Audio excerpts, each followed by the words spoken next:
दिशा नाही मेली, हीच काळ्या भाळाला दवापट्टी केली.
अशा 2-4 शाळेतील पोरं मिळून शाळा करणार आहे म्हणे.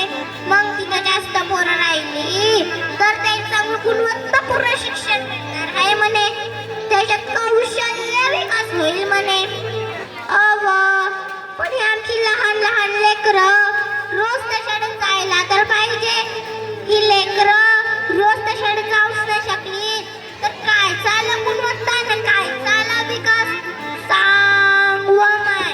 अशा गावगावच्या शाळा बंद झाल्या तर आमच्या गरीबाची लेकरं शिकणारच नाही. लय मोठं सपन पाहिलं होतं व की माई पोरगी चांगली शिकत चांगली मोठी ऑफिसर होईल. पण आता शाळाच बंद होणार तर झालं तू एकटा शिक्षण इथंच बंद झालं. तुझ्या बाप काही तुला दुसऱ्या गावात काढायचं नाही म्हणजे आमच्या गरीबाची लेकरं निरक्षरच राहणार. आणि शहरात श्रीमंताची पोरं शिकून मोठी साहेब होणार. सांग व बाई कसे दिस या गरीबावर आले. इकडे हेच सरकार जे मोठे माणसं अनपढ आहे त्यांनी शिकवा म्हणते आणि इकडं आमच्या लहान लहान लेकरांची शाळा बंद करते.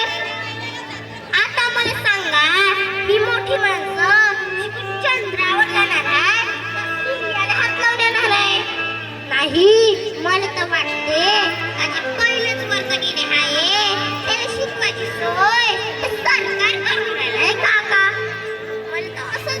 मला तर असंच प्लॅनिंग दिसून राहिला सरकारचं.